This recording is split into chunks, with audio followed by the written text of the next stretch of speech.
Hello, in front of me I have Acme ACT304 smartband, and I'm gonna show you how to unpair this smartband from the Android phone. First, we need to open the Very Fit Pro application on the phone that is paired with our smartband. Let me close it and open it again, like this.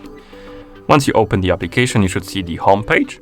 Wait until the smartband is done syncing with your phone. You have the progression right here.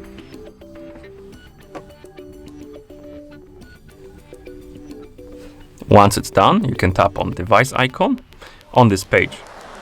Tap on the Unbind button and tap on Unbind to confirm. Now, also, you can go to the Bluetooth settings on your phone and check if you have the ACT304 on the list of devices.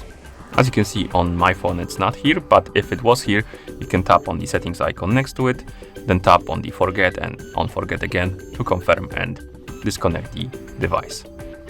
Okay, and once you're done, you can close the app, and that's how you unpair this smartband from the Android phone.